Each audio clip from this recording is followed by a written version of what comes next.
지난달 우연히 한 라디오 사연을 듣게 됐습니다. 야식을 너무 좋아해서 다이어트에 매번 실패하시는 분의 이야기였는데요.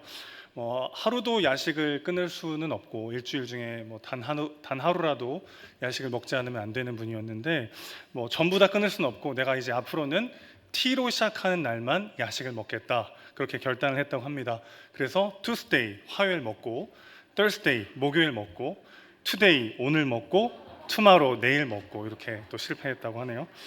마음이 있으면 방법이 보이고 마음이 없으면 핑계가 보이기 마련이죠. 중요한 결정을 내릴 때 사실 가장 중요한 것은 상황이나 환경이라기보다는 우리의 마음일 때가 참 많이 있습니다.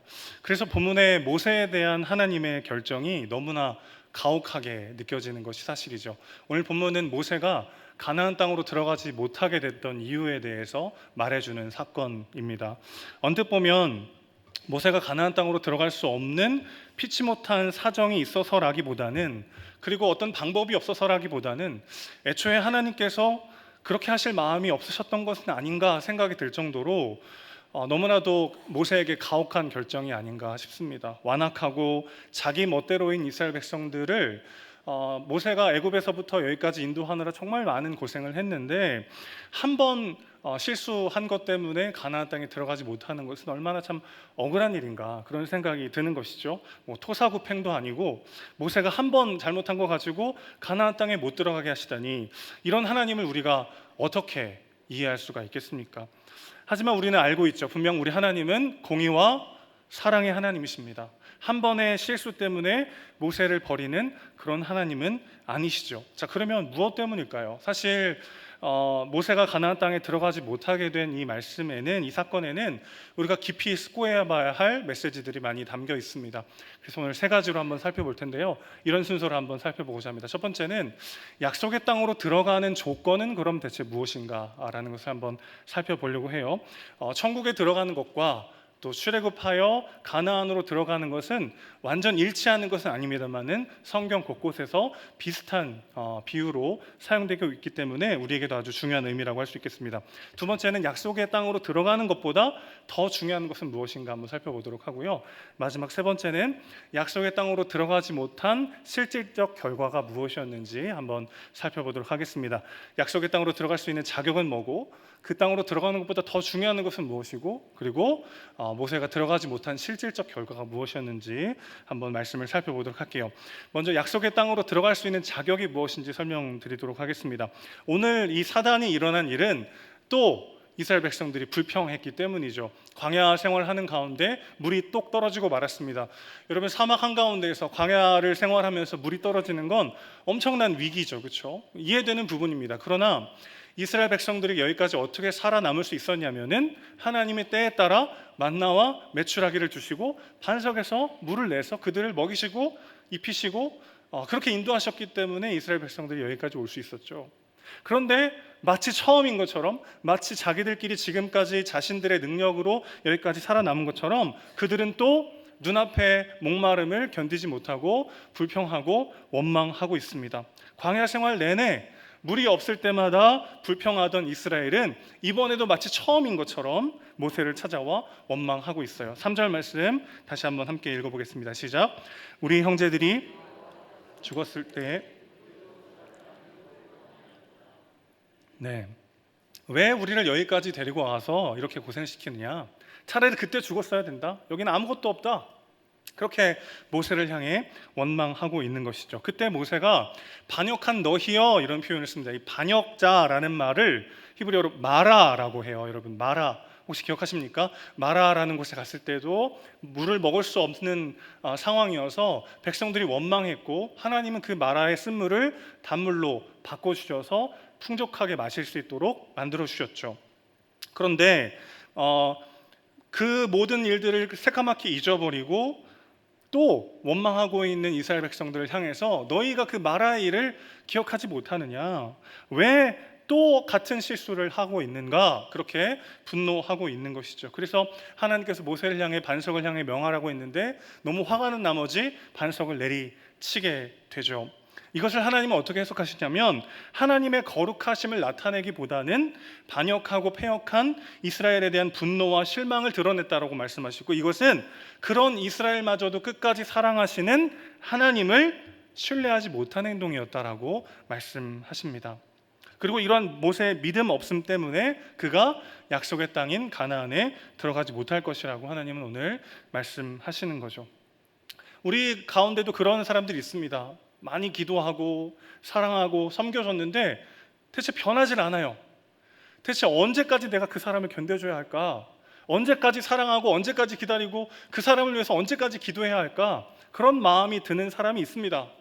그래서 저 사람은 도저히 안 변해, 저 사람은 안 돼 라고 내가 그 사람의 인생을 결론 내리는 것을 하나님은 뭐로 연결해서 이해하고 계시다는 거예요? 하나님을 믿지 않았다라고 말씀하고 계신 것이죠. 왜 그렇습니까?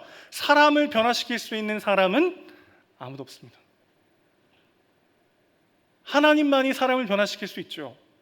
우리는 기도하고 사랑하고 섬겨주고 그 사람 곁에 있어줄 수는 있지만 실질적으로 그 사람을 변화시키는 건 오직 하나님 한 분인 줄로 믿습니다. 그러니 저 사람은 아무리 기도해도 안 될 거야, 아무리 내가 사랑해주고 잘해줘도 변하지 않을 거야 라고 하는 것은 사실은 그 사람에 대한 이야기가 아니라 그 사람을 여전히 신실하게 인도하고 지키고 계시는 하나님을 향한 불신앙이라는 것이죠.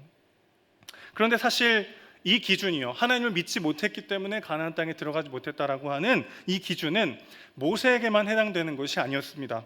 이스라엘 백성들이 약속의 땅에 들어가지 못하고 광야 생활했던 이유도 그들이 하나님을 믿지 못했기 때문이었어요. 민수기 14장 11절 12절 말씀을 함께 읽습니다. 여호와께서 모세에게 이르시되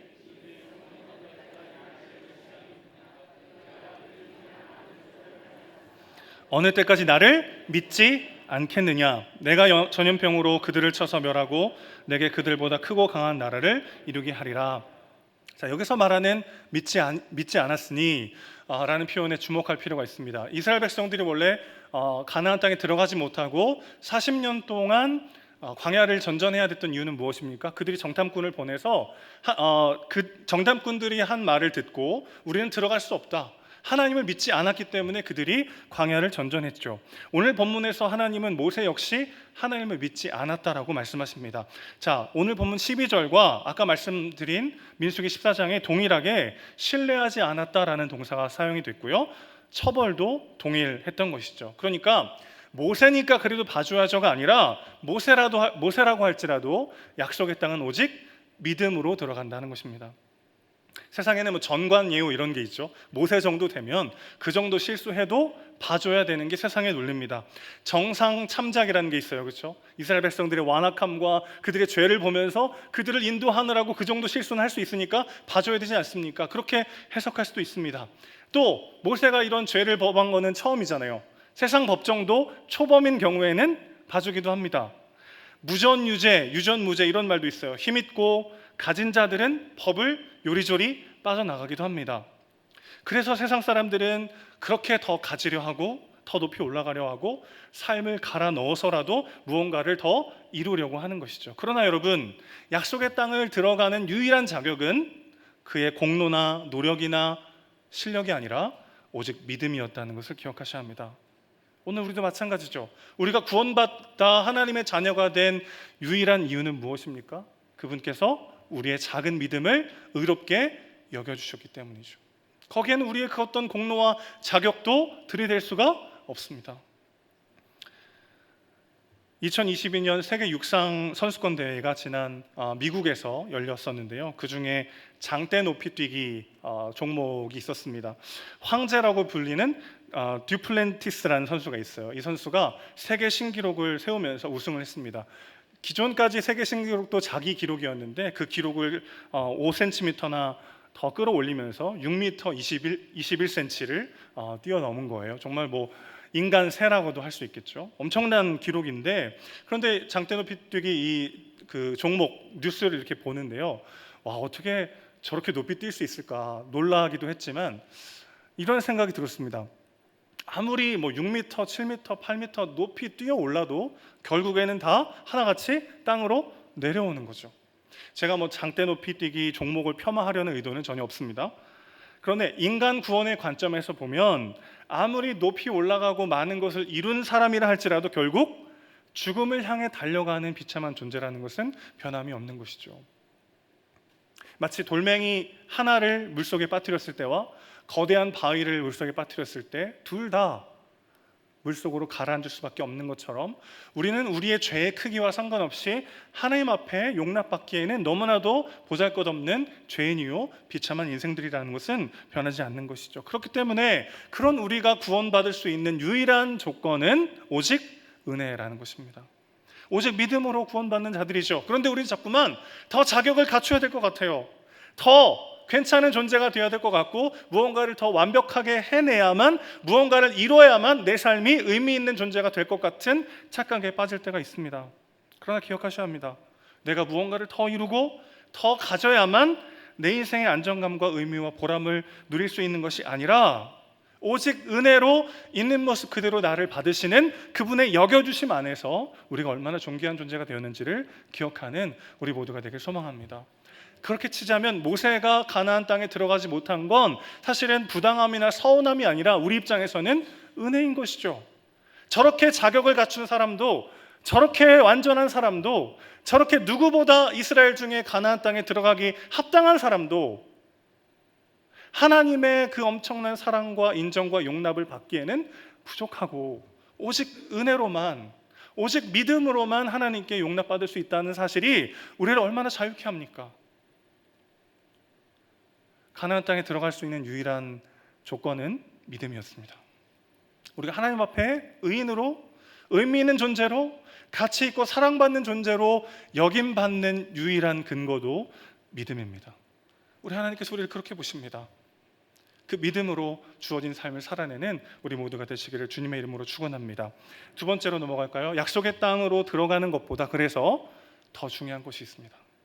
약속의 땅으로 들어가는 것 자체보다 모세의 인생에 있어서 훨씬 더 중요한 것이 있었습니다. 그것은 무엇이냐면 그가 메시아 예수 그리스도를 예표하는 인생으로 쓰임받았다는 것입니다. 자, 단 한 번의 불신으로 약속의 땅에 들어가지 못하게 된 것은 모세 입장에서는 너무 억울할 수 있죠. 우리 입장에서는 하나님이 정말 은혜로 사람을 사랑하시고 믿음으로 사람을 용납하시는 그런 분이시구나. 우리에게는 뭐 기쁨일 수 있고 복음일 수 있겠습니다만은 모세 자신에게는 굉장히 억울할 수 있는 일일 수 있을 것 같아요. 그런데 이 사건을 시편 106편은 이렇게 해석하고 있습니다. 32절과 33절 읽어주십시오. 시작. 그들이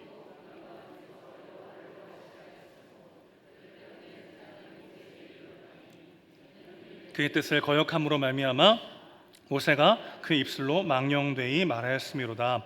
자, 시편 106편을 보면은 모세가 망령되이 말했다라고는 분명하게 말하고 있지만 그런데 그렇게 말하게 된 근원적 요인이 이스라엘 백성 때문이었다라고 이야기합니다. 그러니까 모세가 받은 처벌의 실질적 책임은 이스라엘 백성들에게 있는 것이죠. 백성 때문에 모세가 벌을 받았다고 할 수가 있겠어요. 그들이 여호와 하나님을 노하시게 함으로 그들 때문에 재난이 모세에게 이르게 된 것이죠. 그들의 죄값을 모세가 대신 치르게 된 것입니다. 모세는 그야말로 이스라엘의 진정한 중보자였죠. 그리고 이러한 그의 삶은 수많은 사람들의 죄를 대신 짊어지시고 그들을 구원하신 예수 그리스도를 예표하는 인생이 되었습니다. 신명기 18장 18절을 함께 읽을게요. 내가 그들의 형제 중에서 너와 같은 선지자 하나를 그들을 위하여 일으키고 내 말을 그 입에 두리니 내가 그에게 명령하는 것을 그가 우리에게 다 말하리라. 이스라엘을 노예 생활에서 구원하고 약속의 땅으로 이끌었던 모세는 백성을 대표해서 그들의 불신앙의 죄의 대가를 치릅니다. 그리고 하나님은 그와 같은 선지자를 보내시겠다고 약속하시죠. 그리고 그와 같은 선지자는 우리가 다 알듯이 예수 그리스도이십니다. 모세는 예수 그리스도를 비추는 등대로 쓰임받는 것이죠. 그에게 있어서 약속의 땅으로 들어가는 것보다 그가 예수님을 비추는 등대로 사용되었다는 이 사실이 훨씬 더 그의 존재 가치를 빛나게 만들어주는 것이죠. 본문의 사건은 우리를 죄의 노예에서 구원하시고 천국 백성 되게 하신 예수님의 죽으심을 예표하는 사건입니다. 그분이 거절당하심으로 우리가 용납되고 그분이 죽으심으로 우리가 살게 된 이 복음이요, 민수기의 이 사건도 예수님의 십자가 사건으로 향하고 있는 것이죠. 사실 우리는 눈앞에 문제가 해결되는 것이 훨씬 더 중요하죠. 그래서 하나님, 약속의 땅에 들어갈 수 있는 겁니까? 없는 겁니까? 제가 뭐 그렇게 쓰임받는 건 알겠는데, 그래서 이 문제가 풀릴 겁니까? 안 풀릴 겁니까? 사실 우리는 그것에 더 우리의 시선과 마음을 빼앗길 때가 많이 있습니다. 그러나 당장은 약속의 땅에 들어가느냐 들어가지 못하느냐가 모세 인생의 성패를 좌우하는 기준이 되는 것처럼 보이지만, 그러나 모세에게도, 그리고 오늘 우리에게도 문제 자체보다 중요한 것이 있습니다. 그 문제를 넘어서서 우리 가운데 거하시는 우리 주님을 우리의 삶으로 드러내는 것입니다. 사랑하는 성도 여러분, 모세에게 약속의 땅에 들어가는 것보다 더 중요한 것은 그의 삶이 오실 메시아를 예비하며 그를 비추는 등대로 그의 삶이 사용되었다는 것입니다. 여러분은 빛이 되기 원하십니까? 빛이신 그분을 비추기 원하십니까? 오늘 본문을 읽는데 제 마음이 막 불편하더라고요. 왜 모세의 이 마지막이 저는 마음에 들지 않았을까요? 너무 초라하게만 느껴졌어요. 그 엄청난 헌신과 사명을 감당했던 모세의 마지막이 이렇게 초라하다니, 그게 참 마음에 들지 않았어요. 그의 헌신과 그의 노력의 대가가 왜 이리 모질게 느껴졌을까요? 왜 이렇게 모세에게 감정이입이 됐을까 생각해 보니까 제 안에도 인정의 우상이 있었더라고요. 내가 이렇게 열심히 했는데, 내가 이렇게 하나님에 헌신했는데 나에게 돌아오는 것이라고는 이거밖에 없는가?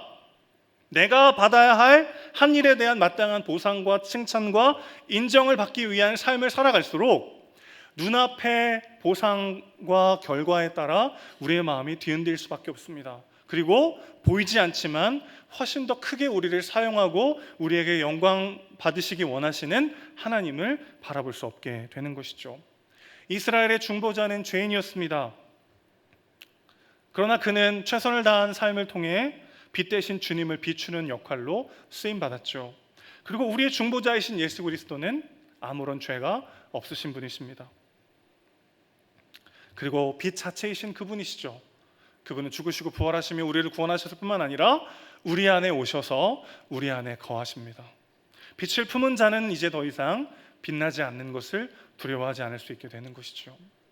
우리 안에 빛이신 그분이 오셔서 우리를 통해 자신을 드러내시겠다 합니다. 어마어마한 특권이고 영광입니다. 여러분의 삶을 통해, 여러분의 삶의 한 자락을 통해 하나님의 살아계심과 그분의 영광을 세상이 알게 될 것입니다. 믿으십니까? 이거보다 더 큰 부르심이 어디 있을까요? 내가 빛이 되는 것보다, 내가 주인공이 되는 것보다 주인이신 그분께서, 빛이요 생명이신 그분께서 우리 안에 오셔서 우리를 통해 자신의 영광을 드러내겠다고, 그렇게 우리의 삶을 사용하시겠다고 약속하시니 이보다 더 놀라운 축복이 어디 있겠습니까? 그러니 모세에게는 지금 당장 약속의 땅에 들어가느냐 들어가지 못하느냐보다 더 영광스럽고 찬란한 삶이 예비되어 있었던 것이죠. 이것이 하나님의 자녀로 사는 사람들의 특권인 줄로 믿습니다. 제가 한 번은 우연히 서점에 갔는데 이렇게 허리를 숙여서 책을 고르고 있는데요, 어떤 한 초등학교 3학년쯤 돼 보이는 소녀가 와가지고, 어린 여자 소녀가 와서 제 등을 치면서 아빠 나 이거 사줘 이러는 거예요. 여러분 아시다시피 저는 아들만 둘입니다. 그래서 누구지 하고 딱 그 소녀랑 눈이 마주쳤는데 이 소녀가 깜짝 놀라면서 막 도망을 가는 거예요. 저를 아빠로 착각한 거죠. 제가 이렇게 일어서 가지고 제일 먼저 뭘 했냐면 누구랑 날 헷갈렸을까 찾기 시작했어요. 아무리 찾아봐도 곰처럼 생긴 아저씨는 없었는데 누구랑 저를 헷갈렸는지 모르겠어요. 그런데 그 소녀의 눈빛이 아직도 잊혀지지가 않아요. 아빠일 때와 아저씨일 때는 이렇게 큰 차이가 있습니다. 아빠일 때는 마치 맡겨놓은 것처럼 아빠 당당하게 이거 사달라고 하던 그 소녀가 제가 아빠가 아니라 아저씨임을 인지한 순간 너무나도 당황스러운 눈빛으로 도망가 버렸죠. 사랑하는 성도 여러분, 여러분에게 하나님은 아빠입니까? 아저씨입니까? 그분의 영광과 그분의 생명과 그분의 부르심을 누리는 자로서 내 삶을 통해 그분을 드러내는 그 영광스러운 직분으로 부름받은 자로서의 담대함과 소망과 기쁨을 누리고 계십니까? 아니면 아저씨 앞에서의 낯선 이방인처럼 스스로 자격과 조건과 영광을 갖춰야만 할 것 같은 두려움에 휩싸여 계십니까? 우리 하나님은 아저씨가 아니라 아바 아버지십니다. 우리를 있는 모습 그대로 사랑하시고 우리를 통해 자신의 영광을 드러내겠다 선언하시며 기어이 그 일을 완성하시는 전능하신 하나님이신 줄로 믿습니다. 그분을 바라볼 때, 우리 안에 오셔서 빛이 되신 그분을 바라볼 때 우리는 빛나지 않아도 두려움이 아니라 소망 가운데 오늘 하루를 살게 될 줄로 믿습니다. 마지막 세 번째입니다.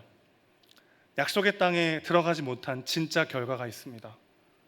그것은 처벌이 아니라 축복이었음을 우리는 보게 되는 것이죠.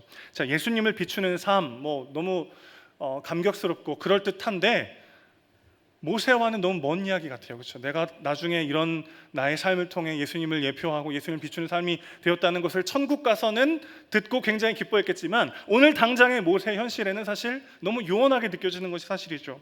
그러나 하나님은 먼 훗날 예수 그리스도를 드러내는 삶으로 모세를 사용하셨을 뿐만 아니라 지금 당장 현실 가운데에도 모세가 받은 처벌을 축복으로 바꾸시는 역사를 모세에게 허락하십니다. 두 가지로 한번 살펴보겠습니다. 첫 번째는 모세가 만약에 가나안 땅에 들어갔다면 어떤 일이 벌어졌을까요?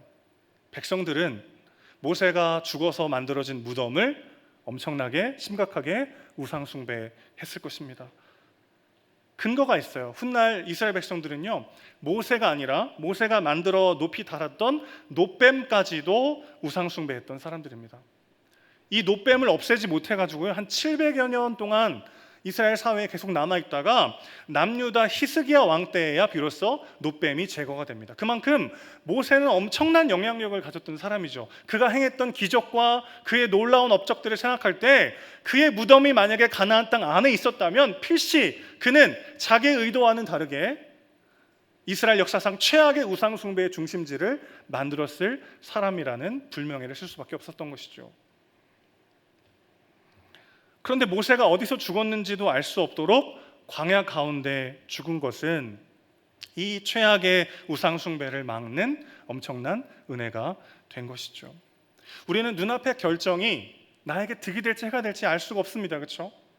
득이 될 줄 알았는데 해가 되기도 하고 해가 될 줄 알았는데 득이 되기도 하는 경우를 우리가 얼마나 많이 보게 됩니까? 오늘 이 한 번의 결정이 내 인생에게 어떤 영향을 줄지 우리가 어떻게 다 알겠어요?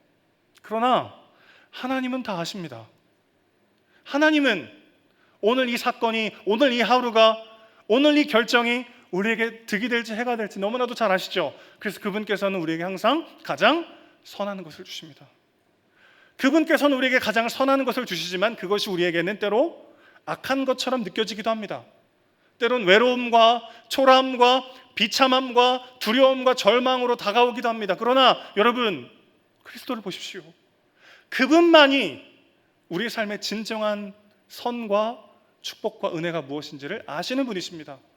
그분께서 저와 여러분의 삶을 붙잡고 계시는 줄 믿습니다. 모세는 들어가지 않음이 훨씬 더 은혜였다는 것이죠. 처벌이 아니라 축복이 되도록 하나님은 막으셨던 것입니다. 두 번째는요, 모세는 성경에 나오는 수많은 인물 중에 천사장이 직접 장례를 치러준 유일한 사람이 되었습니다. 유다서 1장 9절 말씀을 보겠습니다. 유다서 9절입니다. 시작. 천사장 미가엘이 비방하는 판결을 내리지 못하고 다만 말하되 주께서 너를 꾸짖으시기를 원하노라 하였거늘. 모세가 죽었을 때 그도 역시 죄인이었기 때문에 그를 정죄하면서 그의 시체를 가져가려고 마귀가 왔어요. 그 앞을 천사장 미가엘이 막아 섰었습니다. 미가엘이 마귀와 변론한 근거는 뭐냐면은 오직 하나님만이 모세를 정죄할 수 있다, 오직 하나님만이 모세를 꾸짖으실 수 있다라는 것이었어요. 모세는 천사장이 친히 변호해 주면서 장례를 치러준 유일한 사람이 되었습니다. 인간의 눈으로 보기에는 비참하고 초라한 마지막이었지만 하나님은 그의 죽음을 누구보다 존귀하고 빛나게 만들어 주신 것이죠. 우리의 삶도 마찬가지입니다. 세상적 기준으로 보기에는 죽도록 충성하다가 초라하게 마무리되는 삶이라 할지라도 하나님은 그 누구보다 귀하게 여기신다는 것을 알면 세상의 칭찬과 인정에 목숨 걸지 않고 오직 하나님만 주시는 기쁨과 만족을 누릴 수 있게 될 줄로 믿습니다.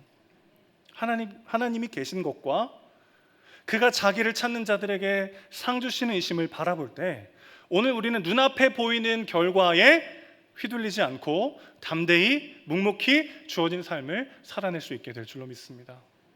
계속 지금 무슨 말씀을 드리고 있는 것이죠? 보이는 것이 전부가 아니라는 것이죠. 당장은 서운할 수 있어요. 당장은 초라할 수 있어요. 당장은 내가 예수님을 너무 빨리 믿었나? 세상 사람들처럼 자기 마음대로 살다가 죽을 때쯤 예수 믿었어야 되는데 내 마음대로 살지도 못하고 맨날 양보하고 헌신하고 섬기고 그렇게 손해만 보다가 끝난 인생인가? 그렇게 마음이 들 때도 있습니다. 눈에 보이는 것이 전부라면 사실 예수 믿는 우리가 가장 불쌍한 사람들이죠. 그러나 여러분, 눈에 보이는 것이 전부가 아님을 믿으시길 소망합니다. 세상은 보이는 것이 전부라고 말하죠. 눈에 보이고 손에 잡히는 확실한 것이 있어야 안정적으로 우리 삶을 지킬 수 있다고 말합니다. 그러나 보이는 것이 전부가 아닙니다. 볼 수 없지만 믿음으로 바라보아야 하는 것들이 있는 것이죠. 하나님께서는 우리의 실패마저 우리의 영광이 되게 하실 수 있을 만큼 전능하신 분인 줄로 믿습니다. 그분의 그 넘치는 사랑과 은혜, 그분의 신실하심과 전능하신 능력을 기억할 때에만 오늘 우리는 우리의 실패를 딛고 나아갈 수 있게 되는 것이죠. 저는 개인적으로 떡볶이라는 음식을 참 좋아합니다. 그런데 저를 아시는 분은 놀라시겠지만 저는 매운 음식을 잘 못 먹어요. 성도님들이 이제 신방할 때 그렇게 물어보십니다. 목사님 무슨 음식 좋아하세요? 그러면은 저는 이렇게 대답해요. 어떤 특정 음식을 이렇게 대답하면은 갈 때마다 그 음식이 나오기 때문에 특정 음식을 대답하진 않고 저는 다 잘 먹습니다. 매운 것만 빼고요. 항상 제가 이렇게 얘기하거든요. 매운 거를 잘 못 먹는데 제가 유일하게 잘 먹는 매운 음식이 떡볶이입니다. 왜 이렇게 떡볶이를 좋아할까 가만히 생각해 보니까 떡볶이를 먹을 때마다 저는 어떤 느낌이 드냐면은 고향의 음식을 먹는 느낌이에요. 이게 무슨 얘기일까요?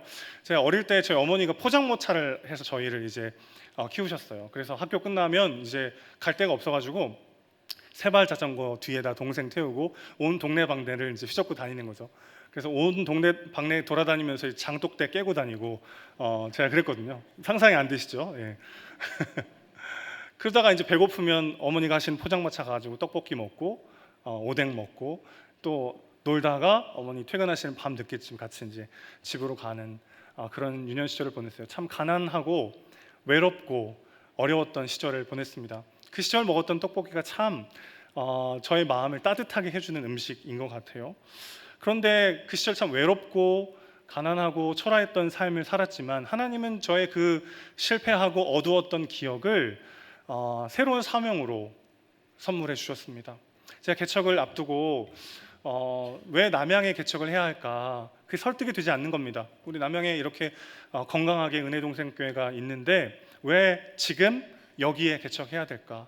하나님께서 여러 가지 말씀을 주셨고 결국 설득이 되어서 개척을 앞두고 있지만 가장 확실했던 하나님의 메시지는 뭐였냐면요, 이 남양 땅이 굉장히 커지고 그 커지는 남양 땅에 학교가 끝나고 나서 오갈 데 없이 방황하는 어린 영혼들이 참 많다는 것을 보여주셨어요.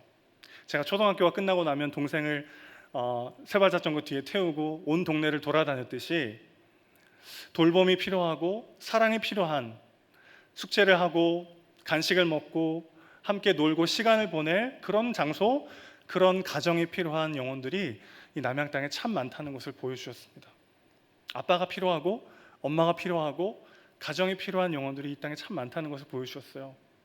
저에게 그 외롭고 가난하고 힘들었던 유년 시절은 어둠이고 상처고 실패로 끝나는 것이 아니라 저에게 사명이 되었습니다. 그래서 이제 개척을 하면 그런 일을 하고 싶습니다. 학교 끝나면 누구나 와서 숙제도 하고 간식도 먹고 그렇게 마음껏 놀다가 쉼과 돌봄을 누리다가 집으로 돌아가는, 그래서 그들을 통해 복음이 전파되고 그들을 통해 삶의 한 절이라도 내가 사랑받고 보호받고 따뜻함을 경험했구나, 그것을 느끼게 만들어주는 그런 사역을 하고 싶어요. 힘들었던 유년 시절이 저에게는 사명이 되어 눈앞에 다가왔습니다. 우리 하나님은 이렇게 우리를 사용하시는 분이십니다.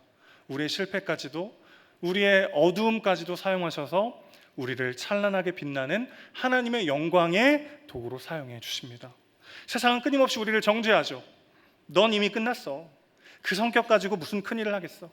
네가 가진 것으로 뭘 할 수 있겠니? 더 가치 있는 사람이 되고 싶으면 자격을 갖춰, 실력을 갖추라고. 그러나 여러분, 속지 마십시오.